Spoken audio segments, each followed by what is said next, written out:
اللهم صل على سيدنا محمد يا رب صل وسلم دائما أبدا على حبيبك. پہلی مرتبہ ڈاروین کے نظریے پہ تم پیدا, وہ بیوقوف احمق, اس کو یہ وہ ایسی باتیں کر کے گیا ہے, مور کے پروں میں اتنے خوبصورت رنگ, یہ کلر جب وہ مور پھیلاتا ہے, دنیا میں کوئی احمق نہیں کہہ سکتا کہ یہ آٹومیٹیکلی خود سے وجود میں, یہ کلر خود بخود وجود میں آ گئے ہیں. کوئی بیوقوف یہ بات نہیں کرتا. یہ ڈاروین کہہ کر گیا اور یہ گدھے سارے اسی کو فالو کر کے گئے ہیں. ویسے یہ بڑے فنٹر بنے پھرتے ہیں, ہم کوئی بات عقل کے خلاف نہیں کرتے, ہم عقل پرست ہیں.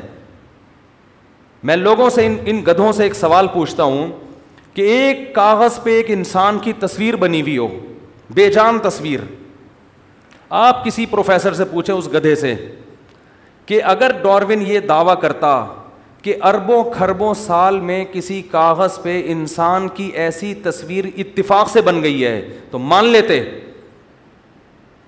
آپ کہو گے کبھی بھی اتفاق سے ایک تصویر, بے جان تصویر, بولو نا, نہیں بن سکتے.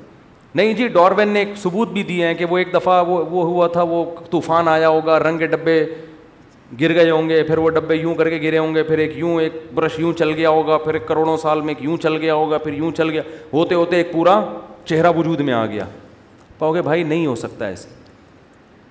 کمال ہے, یہ تو مان نہیں رہے کہ بے جان تصویر وجود میں آ گئی, اور وہ تصویر ایک پتلے کی شکل میں وجود میں آئی, اور اس میں 2 آنکھیں سچی مچی کی لگی ہیں جو دیکھتی ہیں, 2 کان سچی مچی کے ہیں جو سنتے ہیں, دماغ کھوپڑی میں فٹ ہے جو سوچتا ہے, زبان ہے جو بولتی ہے, دانت ہے جو چباتے ہیں.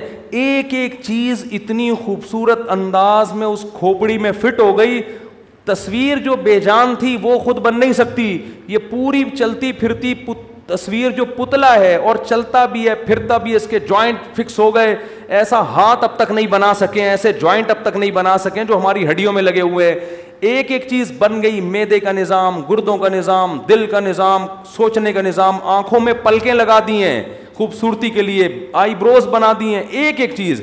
الم نجعل لہ عینین ولسانا وشفتین. ابھی تو اللہ یاد دہانی کرا رہا ہے, آخرت میں بتائے گا نہیں, سزا دے گا. الم نجعل لہ عینین, اللہ کہتے ہیں کیا میں نے تیری کھوپڑی میں 2 آنکھیں نہیں لگائی ہیں؟ یہ خود بخود لگ گئی ہیں. خود سے لگی ہوتی تو کھوپڑی میں جا کے کیوں لگی ہیں بھائی, گھٹنے میں کیوں نہیں لگ گئی ہیں جا کے, اور 2 کیوں لگی ہیں, 1 کیوں نہیں لگی؟ 2 آنکھیں ایڈجسٹمنٹ ان کی دیکھو یار, ذرا سی ایڈجسٹمنٹ دونوں پتلیوں کی دائیں بائیں ہو جائے تو دیکھنے کا سارا سیٹ اپ برباد. 2 آنکھیں فٹ ہوئی ہیں اور ایسی زبردست ایڈجسٹمنٹ کہ موت تک وہ ایڈجسٹمنٹ آپ کی دائیں بائیں نہیں ہوتی. ان آنکھوں کی پتلیوں کے فاصلے سے بندہ ٹریس ہو جاتا ہے. قرآن کہہ رہے الم نجعل لہ عینین, کیا میں نے تیری 2 آنکھیں نہیں بنائی؟ ولسانا وشفتین, یہ زبان میں نے نہیں بنائی کیا؟ یہ تو سمجھتا ہے خود سے بن گئی ہے. وشفتین, تیرے جو 2 ہونٹ ہیں تو کیا سمجھتا ہے خود بخود بن گئے ہیں؟ فلقتحم العقبہ, اللہ کہتے ہیں کہ ایسے ایسے کام میں نے کیے لیکن تو اپنی ذمہ داری پوری کرنے کے لیے تیار نہیں ہے. ہم اللہ سے پوچھتے ہیں کہ اللہ ما ادراک ما العقبہ, اللہ کہتا ہے تمہیں کیا پتا وہ گھاٹی کیا ہے جس پہ میں تمہیں چلنے کا کہہ رہا ہوں. کیا انداز ہے دیکھو قرآن کا. قرآن کہہ رہے ہیں میں نے تیری کھوپڑی میں 2 آنکھیں لگا دیں, 2 کان بنا دیے, دل دماغ جگر, اتنے احسانات کر دیے, پھر میں نے تجھے ایک حکم دیا, ایک گھاٹی سے گزر جا, یہ آرام دہ راستہ چھوڑ کر میری خاطر اس مشکل راستے سے گزر جا. تو اس مشکل راستے سے گزرنے کے لیے تیار نہیں ہے, تو آرام طلب ہے.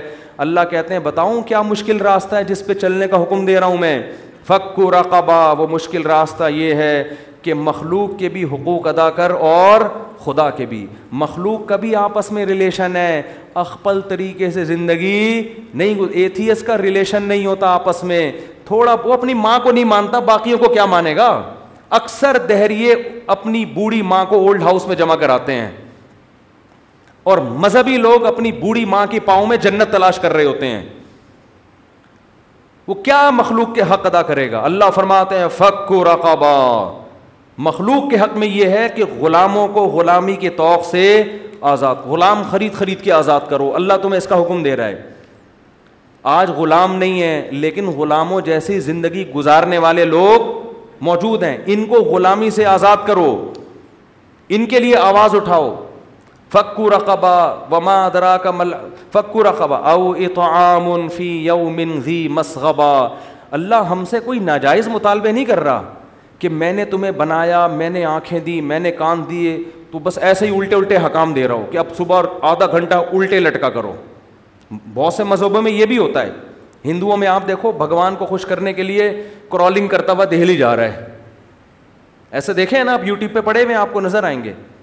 ہندوؤں میں آپ کو نظر آئیں گے بھگوان کو خوش کرنے کے لیے ننگا بیٹھا ہوا ہے ایسے. وہ کہتے ہیں بھگوان اس سے خوش ہوتا ہے, نیچرل ہے, ننگے پیدا, وہ برہنہ پیدا ہوا ہے تو کپڑے کیوں پہنے. وہ تو شکر ہے انٹرویو کے دوران کسی نے میز سامنے لا کے رکھ دی اس کے, ورنہ میں یہ باتیں آپ کے سامنے نہیں کر سکتا. میں نے دیکھا وہ شکر ہے کسی نے, اور پھر پوچھ رہا ہے کہ اس تکلف کی بھی کیا ضرورت ہے یہ میز رکھنے کی. ہمارا خدا ہم کو ایسے بیہودہ کاموں کا حکم نہیں دے رہا. بعض قوموں میں خدا کو خوش کرنے کے لیے گنجے ہو کے گھوم رہے ہیں. برما میں جاؤ سارے ٹنڈے, مذہبی لوگ, پنڈت کیا ہیں ان کے ٹنڈ. وہ کہتے ہیں خدا بال کٹانے سے خوش ہوتا ہے. کہاں لکھا ہوا بھی خدا کو تمہارے بالوں سے کیا لینا دینا یار. بعض کہتے ہیں نہیں بال بڑھانے سے خدا خوش ہوتا ہے. سکھ کو دیکھ لو آپ, سکھوں کو اتنی بڑی بڑی لٹھیں ہیں, بغلوں کے بال بھی بڑھ رہے ہیں, اور پتہ نہیں باقی رپورٹوں کا تو ہمیں پتہ نہیں ہے. بہرحال قیاس کیا جا سکتا ہے انسان. وہ کہتے ہیں اس سے خدا کیا ہوتا ہے خوش ہوتا ہے. خدا نہیں خوش ہوگا بھائی اس سے. اس کو کیا کہ تم نے پورا جن بنے ہوئے ہو تم. بعضوں نے کیا کیا, بالکل سفید چٹ ہو گئے, کچھ کیا کر رہے ہیں, ہندو کیا کر رہے ہیں, وہ مندر جا رہا ہے کرالنگ کرتا ہوا, وہ پتہ نہیں 24 گھنٹے سے لیٹ کے جا رہا تھا. اس کا انٹرویو لیا, مر جائے گا بھائی. کہہ رہے نہیں وہ بھگوان اس سے خوش ہوتا ہے. لیکن ہمارا خدا ہمیں کیا کہتا ہے, نہ ایتھیس کی طرح ہمیں یہ کہتا ہے کہ اس خدا کا انکار کرو, نہ دوسرے مذہبی لوگوں کی طرح ہمیں یہ کہتا ہے اس خدا کو مان کے یہ الٹے الٹے کام کرنا شروع کر دو. نہ یہ کہتا ہے کہ جنگلوں میں نکل جاؤ عیسائی راہبوں کی طرح دنیا چھوڑ چھاڑ کے بس اللہ اللہ کرو. نہ کیا پیارے حکام دیے. فکو رقبہ, اللہ کہتے ہیں میرے تیری آنکھیں بنائی ہیں. یہ ڈاروین کے نظریے کے تحت نہیں بنی ہے اتفاق سے.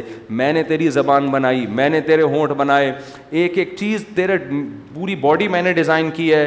تو اللہ فرماتے ہیں فلقتحم العقبہ, اب میں تجھے کہہ رہا ہوں ذرا مشکل راستے سے چل.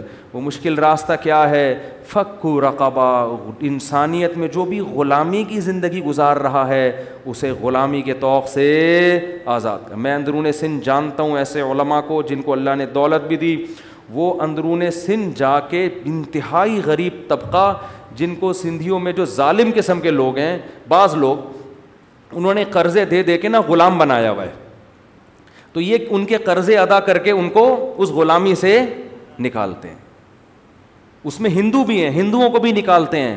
بہت سو کو مسلمان کر دیا, ان کے لیے الگ ادارے بنائے ہوئے ہیں. یہ چھپ کے کام ہو رہا ہے جو دنیا کے سامنے نہیں ہے. یہ انہی آیتوں پر عمل کر رہے ہیں کہ غلاموں کو غلامی کی طوق سے نکالو. انسان اللہ کا غلام بننے کے لیے آیا ہے, انسانوں کا غلام بننے کے لیے نہیں آیا کہ سودی قرضے دے دے کے ان کو آپ جکڑ لیں.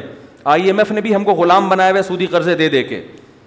اب ہم غلام بنے ہوئے, ہماری اپنی پالیسیاں نہیں چل سکتی کیونکہ ہم نے اتنا کھا لیا ہے, اور جتنا کھایا اتنا لے لو. نہ اس سے کئی گنا, لیکن ہم غلام بنے ہوئے. تو انہی کی پالیسیوں پہ ہمارے تعلیمی ادارے انہی کی پالیسیوں پہ چل رہے ہیں. تو یہ بھی غلامی ہے, اپنا کچھ بھی نہیں رہا ہمارا. تو اللہ فرماتے ہیں انسانیت کو غلامی کے طوق سے نکالو. اگر تم یہ مانتے ہو کہ یہ آنکھیں خود نہیں بنی, یہ کس نے دی ہیں؟ میں نے دی ہیں. فکو رقبۃ او اطعام فی یوم ذی مسغبہ, فرمایا شدید بھوک والے دن کسی مسکین کو کھانا کھلاؤ. اگر تم چاہتے ہو کہ اس خدا کا بولو شکر ادا کرو. او مسکینن او اطعام فی یوم ذی مسغبہ, مسکینن ذا متربہ, وہ کیا ہے؟ او مسکینن ذا یتیمن ذا مقربہ او مسکینن ذا متربہ. فرمایا کسی قرابت دار یتیم کو تلاش کر کے اس پر احسان کرو. قرابت دار یتیم کون ہوتا ہے؟